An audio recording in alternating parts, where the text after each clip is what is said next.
franchising works a certain way, right? So you have to study the game that you're going to get into, and then you need to play the game well based on the rules of the game, right? So you need to know, like, you need to know the rules of the game before you get into it. And then you need to know what's necessary to play the game well.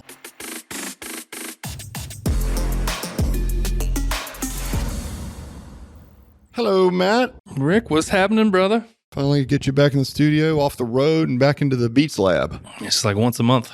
That's all you get me now. I know. Well, it's always the most popular. You're my most popular guest, and I know that you hate to hear that you're a guest and not a main. I thought I was a co-host. You used to be.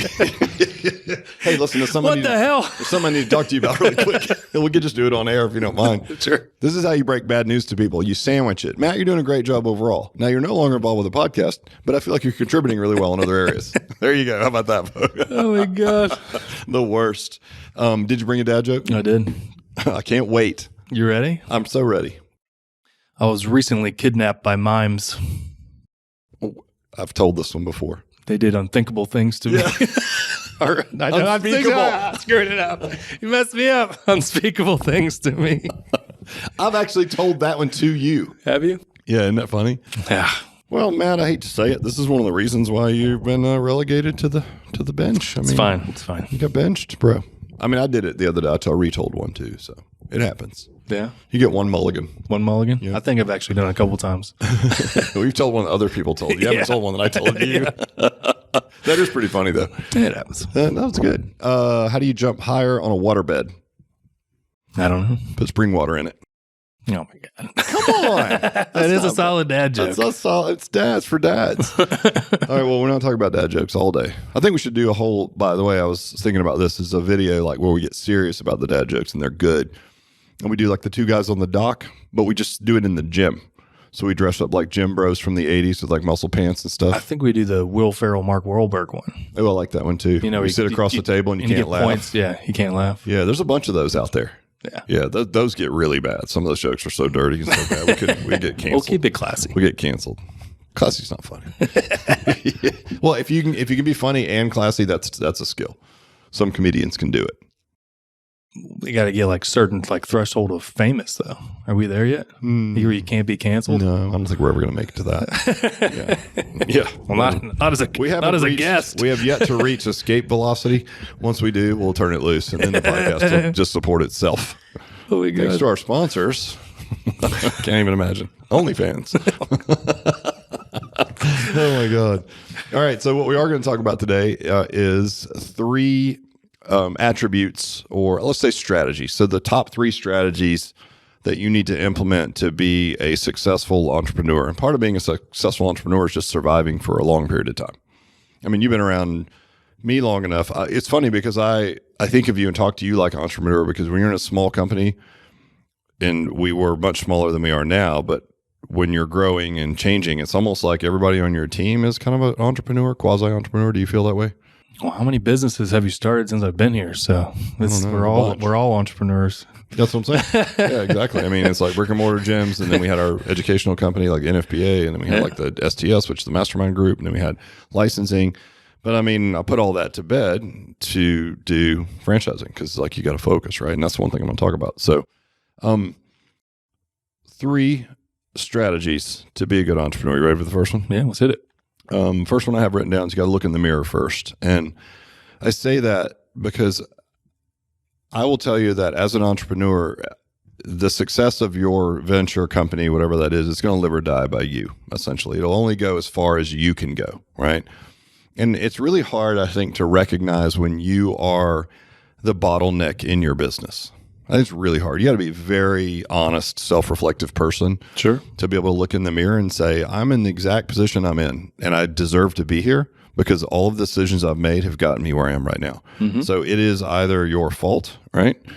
It might also be to your credit if it's going well. Maybe not. I'm the type that's like, listen, if it's going terrible, it's my fault. If it's going really well, it's a team thing, right? And that's, I think, just leadership 101. Like I always played quarterback. If you lost the game, it was your fault. If you won it, it was like the line blocked well, right? That's just what you do. And I think it's a good lens to have on entrepreneurship as well. But if it doesn't start with you looking in the mirror, then you're never going to reach your full capacity. And you're also going to be very frustrated because you're always going to be looking to point the blame in other areas of your life. And I think this manifests itself in lots of different ways. So one of them would be like, if you're not willing to upskill yourself, you're not then going to earn a better opportunity vehicle for yourself, right? So if you're at like let's say there's a skill set that goes 1 to 10.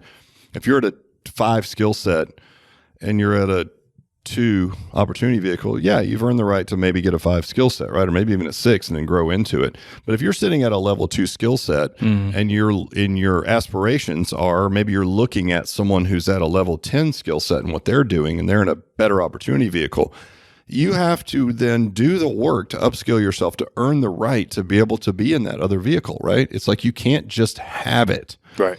You have to earn it. And yes, it comes with all the emotional stuff we talked about on other podcasts, like imposter syndrome and all that stuff. It's like, all that's fine. That just comes with the territory. I mean, that's almost like the table stakes of being an entrepreneur means here's all the things you're going to have to deal with emotionally, right?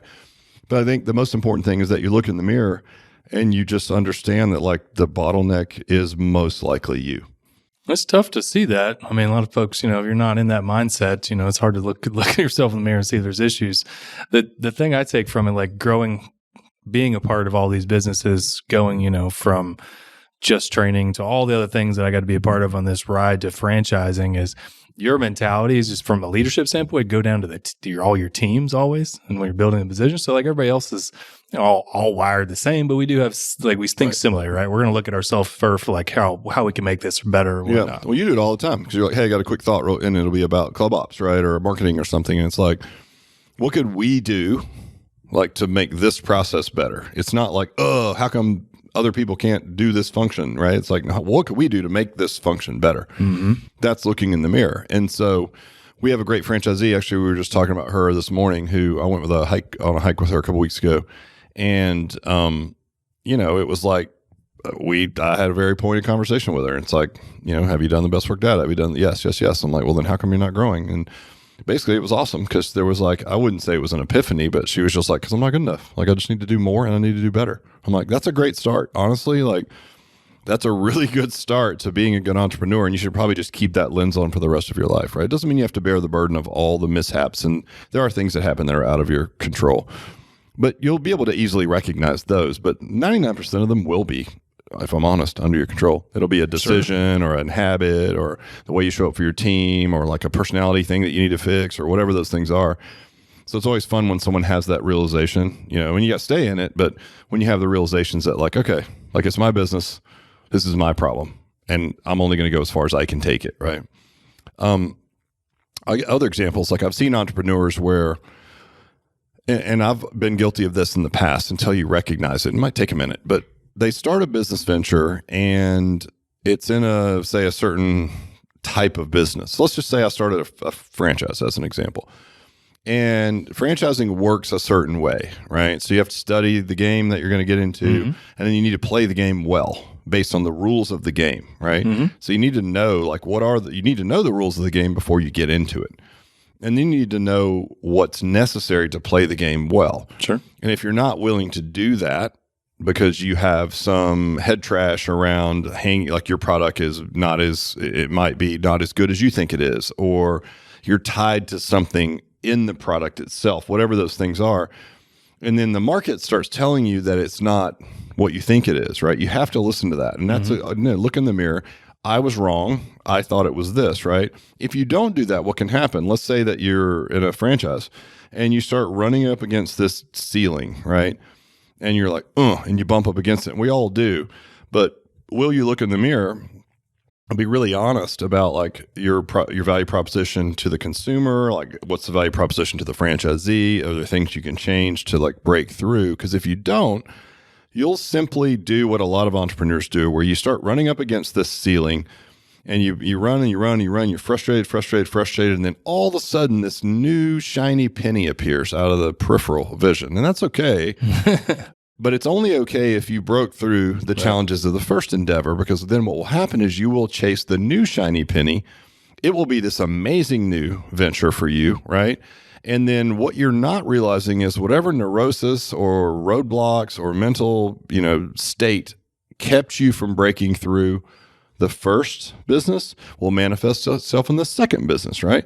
And you'll grow to a certain point. You'll grow to your level of competency, and you'll run out of runway, and then you'll start having this similar problems. You won't recognize them as the same because the mechanisms are different in different types of businesses, but you start bumping up against the same issues, right? And then you're like, and then, oh, okay, well, this isn't working either. There must be some, this is too hard, or this must be not a great business to be in. Oh, look, shiny penny, right? Let me move over here.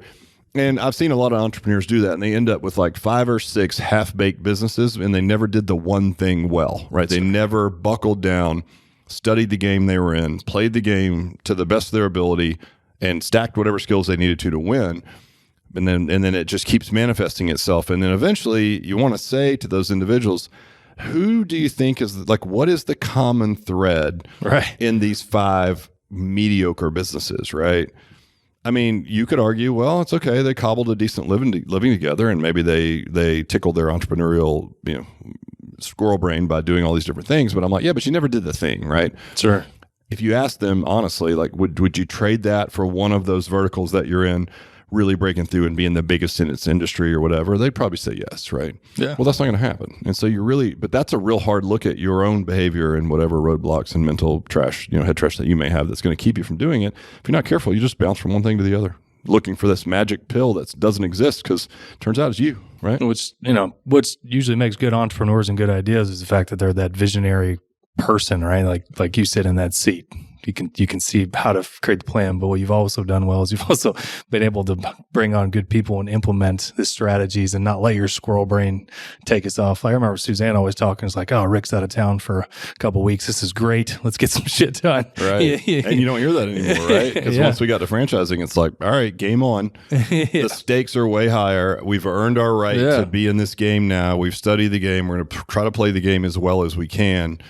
And in that, it's going to be at the expense of all the other businesses that we had. And the licensing business was pretty big. The other ones were sort of half-baked, and they all cash flowed well and all that. But those weren't real businesses. I mean, it wasn't like I created the largest fitness education company in the world or no. I mean, the best mastermind ever. It's like, and those are noble things. And if you want to do that, great. But like, even if you're in those games, like study the game, like do the game better, play it well, right? So going to franchising, it's like, all right, I'm going to put everything else to bed. But I mean, it took me a long time, and we didn't start franchising until the end of 2019. So I also was guilty of that. But now that I'm not doing that, and it took me a while to realize that it's easy to see it in other entrepreneurs, right? Where you're like, oh, dude, that's not it. Or, oh, chick, that's not it. You're going to, you know what I mean? You're just recreating the same chaos in a new arena, and you're going to do it over and over and over and over again. You're never going to break through. Is it just the excitement? Why do you think people do that? They get a roadblock, but this is also the excitement. Like, you just got to go try the things. You go, yeah. I mean, try this. Like, what type got to build something new here? Exactly. It's a builder thing, right? It's a visionary, to your point. And no one likes the 20-mile march, which is the part where you just take the thing and you rinse and repeat until you're blue in the face and you want to jump off the bridge. The blocking and tackling, as you say. Blocking and tackling. Yeah, it's like, and that's the key. Often it's just doing more of the real basic stuff really well. That is not sexy and not exciting, right? But that's what's necessary. And so, again, study your game, play the game well. There is some vision on the front end. But once the builder part's over, if you're not willing to get down to the details of running the business on the daily with excellence and improving all small processes inch by inch forever, you're probably not cut out for it. Or you get an implementer that can do it, and you get a good team that can do those things. But you also, since you're the visionary, you have to someone's got to climb the tree in the forest every now and then and make sure you're chopping wood in the right direction, right? It's like, are we even going where we're supposed to be going? Or are we just in here chopping around for no reason? So somebody's got to do that. But in doing that, you got to be really honest, because your decisions all flow downstream. And so you have to be really take a hard look at yourself and why you're feeling a certain way. Is it really market conditions? Is it confirmation bias? Is it, what is it? Mm-hmm. Is your thing as great as you think it is? I mean, the market's going to tell you, right? Mm-hmm. And so you have to be honest enough to say, okay, well, I don't have a skill set. We have to pivot, whatever that is, to break through this barrier, or else you just get bored. You've already created the thing. Now operationalizing the thing is really difficult. It just kind of runs into a roadblock, and then you just go create something new because that's what you're about, right? Mm-hmm. It's hard. It's hard not to do that, but that's a discipline. So I think looking in the mirror first. And if you're a small business, it's probably literally you. Even a bigger business, it's still you, but it's you from more a visionary seat. Does that make sense? Yeah, 100%. It's great. The next one I have on here is watch your diet. And everyone's going to think this has to do with like obviously diet, and it does some, but we'll get to that one next actually. It's really about what you consume, for your brain, I would say, because your diet's everything. It's not just your food. It's like what you read, what you pay attention to. And I'll tell you, if you get caught up, especially these days when information is so plentiful, right? It's like everywhere you get influence from anybody. I mean, even getting into franchising, we probably went through 5 or 6 really high level consultants before we kind of just said, you know what? Like everybody, like consultants do what consultants do. Like you hire a consultant, they have to consult, right? It sounds so silly, but like, and if they're not going to come in and be like, wow, look at you guys, you're killing it. You're on the perfect trajectory, right? They're going to find holes in your game and they're going to give you their strategy. And we had people that came in that were like, Suzanne and I talked about this a couple of podcasts ago. They would come in and say, just do 2 or 3 franchises a year, for the first 5 years or whatever. I'm like, what? Like, what? Why would we do that? Like, that makes no sense. I don't want to go that slow, right? Right. Other people, don't franchise at all, but do it this way. Or, yeah, franchise, but make sure it's this way. And I'm like, oh my gosh. So I think you really need to pay attention to the people that have done it before, and not only that have done it, but have done it in the way that you want to do it, right? So I was fortunate enough to have worked with some really big franchises, and there's certainly some things you learn on the not to do's and the to do's, right? I mean, you don't grow a giant franchise if you're not pretty darn good at it, sure. Right? And so there's some really interesting things there that you learn. And you look up to those people, and you might not do it exactly the way they are, but like there's a lot of things that you could follow, those folks. But you just got to be really careful with what you're ingesting content-wise, right? Even from social media stuff to like, I mean, look, you just, like we talked about before, like, is your business built on I'm this person? Like I'm talking about brick and mortar. Like it's a mistake, I think, to have a brick and mortar that's associated with a certain political party. I just think it's a bad idea because you're basically alienating half your customers, right? It's like, why do that? Like it doesn't really matter. Like if we were a fitness franchise based on conservative political views and we made that well known, great. And you might say, well, that's great. It's going to attract my audience. But I'm not selling online products that can sell to anybody in the world where half the world is a good audience. Mm-hmm. Half the people that live within 2 miles of my brick and mortar location, not as big an audience, right? And why should that play at all into you getting in the best shape of your life, right? It doesn't make any sense to me.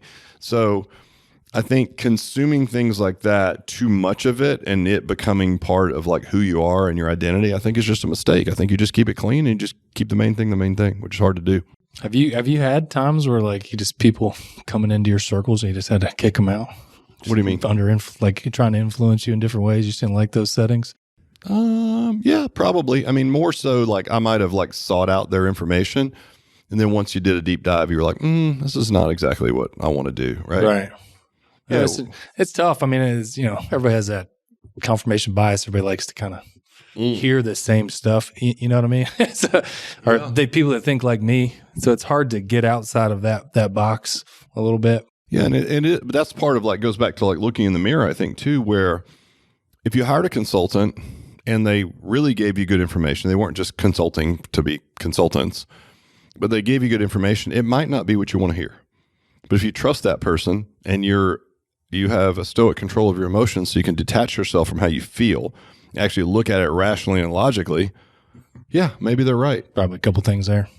It's hard, man. It's so hard. That's what I'm saying. I mean, entrepreneurship is a self-help journey disguised as a business. I've said it 55 times.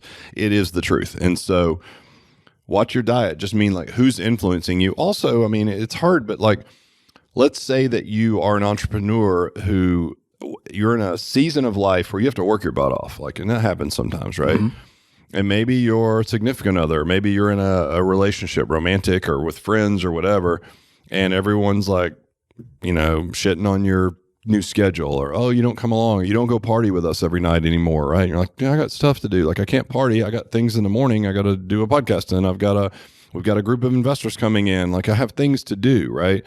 And if you always operated in this arena and you were at a level 2 skill set, now you're sitting you've leveled up to a level 6 skill set. It's really difficult because your diet is part of the influence that's, sure. Anything that you're taking in essentially.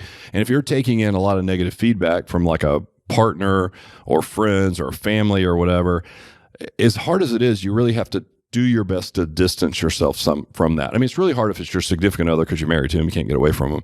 But I mean, choose that wisely. But other than that, I think it's really hard to do that. But you have to. You can't You can't be the same person and grow because, again, self-help journey disguised as a business. You have to be a different person, and sometimes you can't bring everyone along with you. Even people that are in your company. We've had that here. We're like, we're growing really fast. It's like, all right, well, everybody has to keep growing. Like if you're not wired for growth, you're going to struggle, especially in our company because it's fast growing. And we always joke about we're all, me included, are reapplying for our jobs every 6 months because it's a different job every 6 months. Now you're leading a team. Jared's leading a team. Suzanne's like full on, leading other teams. It's like, it's a big deal, right? There's a lot going on. And so everyone's upskilling themselves all the time. Yeah. And so you got to be careful with your input on that. Yeah, I'm going to have to reapply for this co-hosting position. Case in point. Jeez. It's not available. I'm just saying it's been filled. Actually, it hasn't. It's wide open. I don't have another. I basically eliminated everyone else. So you're in. You're I'm still back, in. baby. Yeah. Couldn't find a replacement. You're back. And the last one I have, to take care of yourself, like from a health standpoint. I think this is so on the nose with like what our franchise does, but I do think it's true. I mean, look, if you're not eating well, taking vitamins, like working out, it's the whole concept of you can't pour from an empty cup, right? And so there are great stories of, entrepreneurs that are in horrible health that just work themselves, down to nothing. But I think there's not any scientific research these days that does not support that it's really healthy for your brain, your energy level. I mean, it's what we're all based on. Our whole franchise is like, again, look good, feel great, live life to the fullest. Living life to the fullest means like you're showing up in every area of your life as a better version of yourself than you were before. So if you've got a group of people counting on you, or like for us, it's like, okay, we're all counting on each other, and then our franchisees are counting on us, and then their customers are counting on us to produce things that are good for them that they can then, So you put all that together, and it's like, well, then you have to take care of yourself. It's like a responsibility that comes with a leadership role of any kind. Is you can't be sick all the time, and you can't have your brain working at half capacity. I mean, you got to be on your stuff, right? And so that's where that comes from, is like really take care of yourself. And look, if we're going to look at it through the lens of like a hierarchy of things to do, it's like get good sleep. I got the Aura ring, right? Mm-hmm. So I've been wearing that when I sleep. It's really interesting. Haven't fully dialed in what the things are because like, some people are like, well, if I eat late or if I have some alcohol, and I don't do either one of those things often, but even sometimes I do, I sleep really good. So it's like, I don't know what it is yet. Don't even affect you? No. I mean, I get my best sleep score when I had 3 drinks and ate dinner really late. I'm like, oh, that doesn't make any sense. So I don't know what it is yet. Lost that sponsorship. Yeah, exactly. Yeah, the one I never got. No one sponsors us. I quit drinking those little drinks because those weren't sponsoring me. Screw you guys. Well, I bet you Athletic Greens, which is now AG1, would sponsor. They sponsor everything. We have our own greens. AG1. I know. I'm just saying they sponsor literally every influencer and every podcast. That happens. Sure. I heard it makes you stink if you drink too much of it. So, yeah. Yeah. There are all kinds of things about that. I mean, I argue honestly, this last one is probably the first one. What do you mean? I mean, if you take care of yourself, you eat right, do all these things, that's going to make all that other stuff better. Because your mental state and everything goes with that, right? Well, yeah, dude, 100%. Like if you're like, you're not well rested, your nutrition is crap, you don't exercise at all, how are you going to have the intestinal fortitude to look at yourself in the mirror and be like, I need to get better, right? You're not wired that way. You're barely holding on as it is, right? So yeah, maybe you're right. Maybe that should be number one. But I think ultimately it's really important. And sometimes it can feel like when you're so busy, you look at like your schedule, like you're so busy with all your responsibilities here, and then you have a family and everything, but it's like you still got to get it done, because at the end of the day, even if it cuts into some of your productive time, and I'm air quoting, it doesn't matter if the other 80% of the time you now show up 5 times better than you used to be, right? You're still going to be you're going to make better decisions, and you're going to be a better sorted human. Well, I think it's the mental part, honestly, the sorted, because you can't grow a business like. Imagine all the things that come at us now that would have bothered us entirely differently just based on like perspective and doing it, right? If you're not well sorted out, these things will crush people. Yeah. Yeah. I mean, like we did that Should You Franchise Your Business podcast, Suzanne and I, and it was pretty funny because she's like, don't do it. Like she was laughing, but like, it's not for whims, but it's not impossible. People do it, and they put their pants on the same way you and I do. So it's not like superhuman effort. Both at the same time? No, they don't jump into their pants like you do, but they don't wear them tight. Rookies. Yeah. They don't have to jump in them. They just slip them on. Yours are tighter than that. Matt wears really tight pants. These are your jeans. And I give him my old jeans, and he packs himself in there. We had to cut him off from one day. He started to swell by day's end. But that's a whole nother story. We'll get to that on another podcast. But yeah, to your point, take care of yourself. And that's it, you guys. I mean, look, I work with a lot of entrepreneurs, and the longer I've been an entrepreneur, the more, I swear, the less I know, but at the same time, the more I can see like other people and recognize some of the things that I've done in them as well. And these are just 3 things I see all the time. It's like, listen, watch who's giving you advice and make sure they're the right people, and make sure that you put yourself in a circle of the people you spend the most time with, right? That whole concept. So that's your diet. Look in the mirror first, because business is only going to go as far as you can take it. Yep. You know, you may be the choke point. It's hard to recognize and to look in the mirror and say that, but if you can really make some changes. And lastly, you can't do any of those things, to your point, if you don't take care of yourself. So try to get some sleep. Try not to eat like a jerk. Exercise. You know, get your strength training in. Get out to get some steps. Get some sunlight. I mean, you don't have to full on Huberman this thing and, you know, sun your butthole and all the ridiculous stuff he talks about. Whew, and then go work out on an alloy. Matt always trying to keep us out of trouble. We're going to get canceled. There's a lot of stuff out there that's like ridiculous. So if you want to cold plunge and spend 75 hours of your week, you know, doing that stuff, great. I would just suggest you start with the basics. Like, don't eat like a jerk. Try to exercise a little bit. There you go. Yeah, and forget about the other thing I said about the sun. So yeah, Nailed it. welcome back, Matt. Peace, guys. Thank you.